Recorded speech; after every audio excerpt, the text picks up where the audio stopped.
శ్రీమాత్రే నమ. జయ గురు దత్తాత్రేయ నమ. ఈ వీడియోలో మనం జనవరి 12వ తారీఖు నుంచి 18వ తారీఖు మధ్యలో జరగబోయే వారఫలాలు వృశ్చిక రాశి వారికి ఏ విధంగా ఉంటాయి అని పరిశీలించినప్పుడు వృశ్చిక రాశి వారికి ఒక అద్భుతమైనటువంటి ధనయోగాలు ఈ వారం ఏర్పడడం జరిగింది. ముందుగా లాభాధిపతి ధనస్థానం అంటే బుధుడు లాభస్థానంలో ఉండడం వల్ల జాతకుడు తన వాక్చాతుర్యంతో సమర్థవంతంగా కుటుంబ సభ్యుల సహకారంతో ధనాన్ని సంపాదించే ప్రయత్నం జరుగుతుంది. కుటుంబానికి సంబంధించిన ఆర్థిక విషయాల్లో చాలా వరకు సర్దుబాటు చేసి కుటుంబ అవసరాలకు తగు విధంగా ప్రాధాన్యత ఇచ్చి కుటుంబంలో ఉన్నటువంటి సభ్యులకి ఏది అవసరమో అది వారికి సమకూర్చే అవకాశం ఉంటుంది. అలాగే కుటుంబంలో ఉన్నటువంటి విద్యార్థులు మంచి ప్రగతి సాధించడం వల్ల వారికి ఏదైనా ప్రభుత్వ స్కాలర్షిప్ రావడం లాంటిది జరుగుతూ ఉంటుంది. వ్యక్తిగతంగా కుటుంబంలో ఏదో ఒక కొద్దిపాటి శుభకార్యం రావడం కానీ, బంధుమిత్రులు మీ కుటుంబాన్ని సందర్శించడం, ఒక సందడి వాతావరణం మీ కుటుంబంలో నెరవేరే అవకాశం ఉంది. ఇక అలాగే రవి దశమాధిపతిగా ధనస్థానంలో ఉండడం వలన జాతకుడు ఉద్యోగరీత్యా అభివృద్ధి కనబడుతూ ఉంటుంది. తన యొక్క ఉద్యోగం ద్వారా కుటుంబ అవసరాలకు కావాల్సినటువంటి ఏర్పాట్లు చేసుకోవడం జరుగుతూ ఉంటుంది. అలాగే తన యొక్క పలుకుబడి పెరగడం ద్వారా కుటుంబ హోదా పెరుగుతుంది. అలాగే మీరు చేస్తున్నటువంటి అటు వివాహ ప్రయత్నాలు కానీ, నూతన గృహం కొనుక్కునే ప్రయత్నం కానీ చాలా వరకు నెరవేరే అవకాశం ఉంది.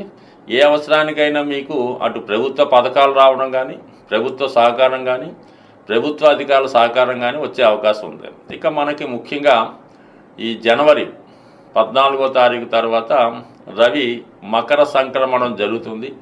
అది ముఖ్యంగా ఈ వృశ్చిక రాశి వారికి దశమాధిపతిగా 3వ స్థాన సంచారం వల్ల జాతకుడికి వృత్తిలో హోదా పెరుగుతుంది.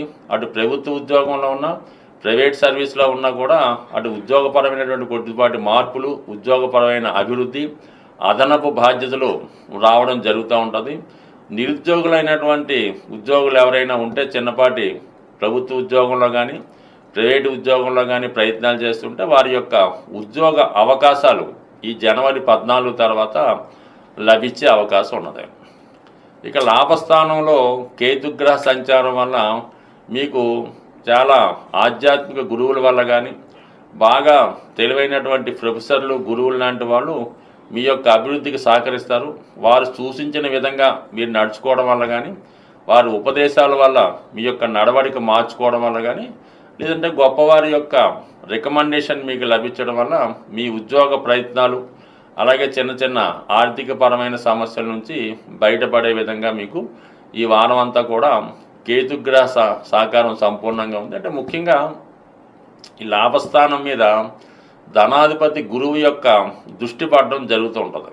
ఆ కారణం వల్ల ఏమవుతుందంటే గురువు ఎప్పుడు అటు ధనస్థానాన్ని చూసినా, అటు లాభస్థానాన్ని చూసినా మీకు దైవ బలం ద్వారా కానీ, గొప్పవారి ద్వారా కానీ, మీరు చేస్తున్నటువంటి పుణ్య కార్యక్రమాల వల్ల కానీ, అటు మీ సంతానం లేదంటే తండ్రి గారి సహకారంతో చివరి నిమిషంలో ఆ సమస్య నుంచి బయటపడే విధంగా సహకరించడం జరుగుతూ ఉంటుంది.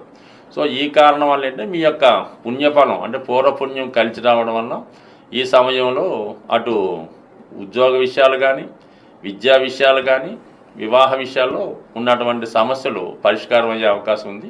ఇక ముఖ్యంగా స్త్రీలకి స్థానచలనం జరిగే అవకాశం ఉన్నది. అంటే ఏదైనా వాళ్ళు ఉద్యోగం చేస్తుంటే వేరే ఉద్యోగానికి మారడం కానీ, లేదంటే వివాహం ద్వారా అత్తవారింటికో సొంత కాపురానికో వెళ్ళే అవకాశాలు కూడా ఎక్కువగా ఉంటాయి. ఇక్కడ చతుర్థాధిపతి శుక్రుడు, వ్యయాధిపతి శుక్రుడు చతుర్థ స్థాన సంచారం అర్ధాష్టమ శనితో కలిసి రావడం వలన తప్పనిసరి పరిస్థితుల్లో స్త్రీలకు ఇటువంటి స్థానచలనం జరిగే అవకాశం ఉంది. లేదా కొంతమందికి ఉద్యోగపరమైనటువంటి మార్పులు కానీ, విదేశ ప్రయత్నాలు ఫలించడం కానీ జరిగే అవకాశం ఉంది. లేదంటే కొంతమందికి వివాహం జరగడం ద్వారా పుట్టింటి నుంచి వేరే ఇంటికి మారడం కూడా ఈ సమయంలో చాలా వరకు జరిగే అవకాశం ఉన్నది. బట్ ఏదైనా కొంతవరకు స్త్రీలకి నూతన ఆభరణాలు, విలువైన వస్త్రాలు, ఒక స్థిరాస్తి లాంటిది కూడా లభించే అవకాశం ఉన్నది. ఓవరాల్గా ఈ వృశ్చిక రాశి వారికి ఈ వారంలో ధనయోగాలు చాలా అనుకూలంగా ఉన్నాయి. ప్రభుత్వ సహకారం చాలా గొప్పగా ఉంది. బట్ గతంలో చెప్పిన విధంగానే పంచమ స్థానంలో రాహుగ్రహ సంచారం జాతకుడు తన బలహీనతలకి తగు విధంగా స్పెక్యులేషను జోదం వాటి జోలికి వెళ్లకుండా ఉంటే మిగతా పరిస్థితులన్నీ చాలా వరకు అనుకూలంగా ఉన్నాయి. సాధారణంగా గ్రహాలు మనకి అనుకూలమైనటువంటి ఫలితాలు ఇవ్వాలంటే సూర్యగ్రహం యొక్క అనుగ్రహం తప్పనిసరిగా ఉండాలి. జాతకంలో సూర్యభగవానుడు ఎంత బలంగా ఉన్నా మన దైనందిన జీవితంలో గోచారంలో సంచరిస్తున్నటువంటి రవి యొక్క సంచారాన్ని బట్టి కూడా జాతకుడి యొక్క ఫలితాలు ఆధారపడడం జరుగుతూ ఉంటుంది. ముఖ్యంగా ప్రతీ నెల సూర్యభగవానుడు ఒక రాశి నుంచి ఒక రాశికి మారడానికి ఒక సంక్రమణంగా మనం పెద్దలు నిర్ణయించారు. ముఖ్యంగా ఈ నెలలో ఏర్పడుతున్నటువంటి మకర సంక్రమణం ఇది విశేషంగా అన్ని ప్రాంతాల వారు దీన్ని ఒక పండగలాగా, అంటే మకర సంక్రమణం నుంచి ఈ భోగి పండగ కనుమ ప్రారంభం జరుగుతూ ఉంటుంది. అంటే దీనికి మనకి ఉత్తరాయణ పుణ్యకాలం స్టార్ట్ అవుతుంటుంది.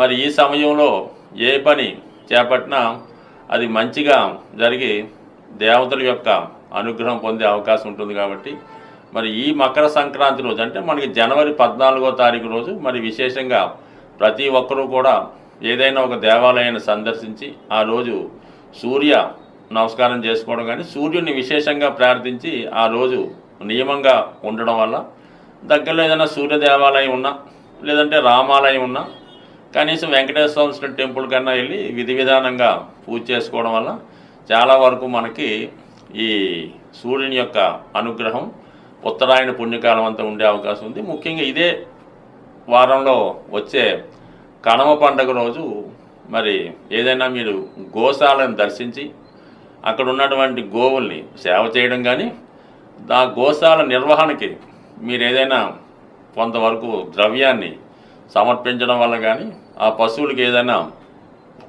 ద్రవ్యాన్ని ఆహార పదార్థాలని స్వీట్స్ బెల్లం వగైరా వగైరా ఇవ్వడం వల్ల అటు ఒక విధంగా లక్ష్మీ అనుగ్రహానికి పొందే అవకాశం ఉంది. ఇది సాధారణంగా గ్రామీణ ప్రాంతాల్లో ఈ కనుమ పండుగ రోజు రైతులు చేస్తూ ఉంటారు. ఏదైనా మరి ఈ పండగలో అటు అందరినీ సంతృప్తిపరచడం వల్ల అటు పితృదేవతలు కూడా సంతోషించే అవకాశం ఉంటుంది. కాబట్టి సాధ్యమైనంత వరకు మీకు తోచిన విధంగా ఏదో ఒక పుణ్య కార్యక్రమం దైవ కార్యక్రమం చేపట్టడం, ఎక్కువగా సూర్యభగవాన్ని పూజించడం, మీ తండ్రి సమానమైన వ్యక్తులు తాతగారు తండ్రి గారు పెద్దనాన్నకి ఎవరన్నా వారికి అంటే మీకు కలిగినంత విధంగా ఏదో ఒక ధనాన్నో వస్త్రాన్నో సమర్పించడం వల్ల చాలా మంచి ఫలితం లభిస్తుంది. ముఖ్యంగా బాగా ఎవరైతే ఆర్థిక పరంగా పరమ ఇబ్బందుల్లో ఉంటారో అసలు ఏ పని కూడా చేయలేము, అసలు దేనికి కూడా తినడానికి కూడా తిండి లేదన్న పరిస్థితిలో ఎవరైతే అంటే సాధారణంగా ఎవరు ఉండరు. ఉన్నవాళ్ళ పరిస్థితి ఏంటంటే మీకు సాధ్యమైనంత వరకు మీ తండ్రి సమానమైన వ్యక్తులకి ఒక మంచి చెప్పుల జత కొనివ్వండి వాళ్ళకి. అవి వాళ్ళు వాడే విధంగా మీరు చూడండి. ఈ విధంగా ఒక్కసారి మీరు ప్రయత్నం చేయండి. మీరు ఎంత దరిద్రంలో ఉన్నా దాని నుంచి బయటపడే విధంగా నేను చాలామందిని అనుభవపూర్వంగా చూడడం జరిగింది. అంటే మీ తండ్రి గారు ఎంత గొప్పవారైనా మీరు ఏ స్థాయిలో ఉన్నా వారికి మీరు ఒక మంచి ఖరీదైనవో మామూలువో చెప్పుల జత స్వయంగా వారికి ఇవ్వడం వల్ల అవి వారు వాడటం వల్ల మీరు ఆ చెప్పులు అరిగిపోయేంత లోపల మీ యొక్క సర్వ దరిద్రాలు తీరిపోయే అవకాశం ఉంది. స్వస్తి.